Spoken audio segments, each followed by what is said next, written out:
warahmatullahi wabarakatuh, Buya. Assalamualaikum. Semoga Buya panjang umur dalam ketaatan serta sehat walafiat dan dilancarkan segala hajat-hajat dunia maupun akhiratnya, amin ya rabbal alamin. Maaf Buya, izin bertanya, bagaimana yang dimaksud di dalam perjuangan saling menjatuhkan satu sama lain? Misalkan dalam satu lembaga pengembangan dakwah ada manajemen sendiri yang mana bagian kontrol itu melihat kesalahan divisi lain.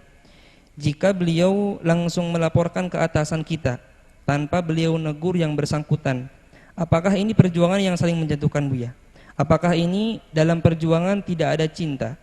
Bagaimana jika kita menemukan hal seperti ini sedangkan posisi kita yang dikontrol bukan yang kontrol? Dan bagaimana sifat bijaksananya seorang ketua ketika melihat anggotanya bersalah? Terima kasih Buya sebelumnya.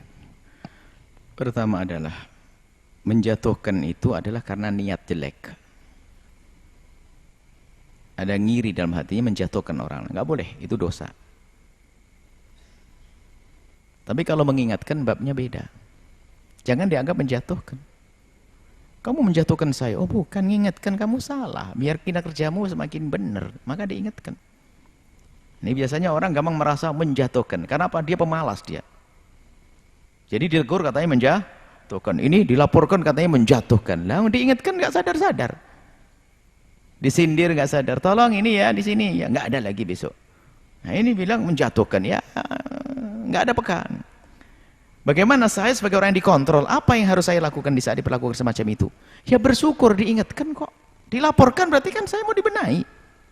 Kan tidak dipecat kan, ditegur marah. Lah ini yang nggak benar. Misalnya saya bawahan, Anda atasan saya. Kemudian Anda melihat saya salah, Anda bukan atasan saya langsung, mengontrol secara umum. Melihat saya salah, kemudian tiba-tiba yang melihat saya tadi, Anda mendiskusikan di kelas atas. Bahwasanya tukang ini yang namanya Yahya telah begini.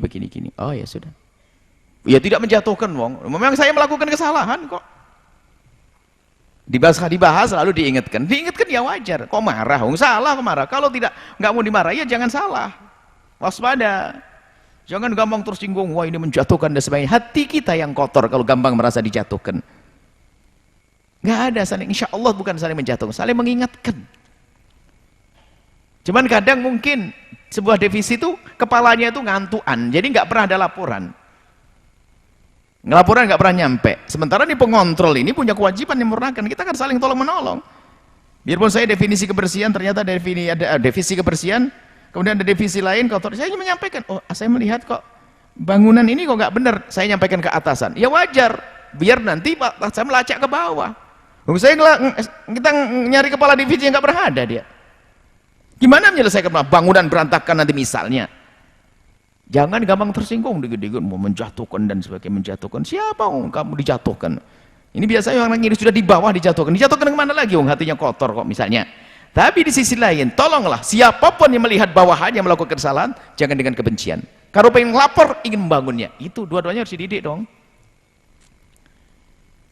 Yang bawah kotor hatinya, jatuhin. Dia nggak mau berubah. Kesalahannya sama aja dulu, itu dia lagi. Sampai di saat dilaporkan di atas, saya udah tahu kemarin baru laporannya masuk ke sini dari bosnya langsung ini. Ini berarti. Tapi sisi lain ada orang memang kalau kontrol itu jangan dianggap kamu kok mencari-cari salah. Wong kerjaan saya ngontrol, kok gimana enggak mencari-cari? Saya itu ngontrol, kok kamu harus nyari kesalahan? Kontrol kok nyari-nyari kesalahan gimana tuh? Terus gimana ngontrol? Suruh macam gini. Oh itu. Ini banyak orang aneh nih. Jadi kalau ada Anda ditegur, Anda senang, tapi tolong dari atasan sendiri tentunya dengan cara yang baik diingatkan dulu, kemudian jangan ini atau syarat ingat, atau dilaporkan ke atasannya dulu, kepala divisinya bahwa saya ada begini.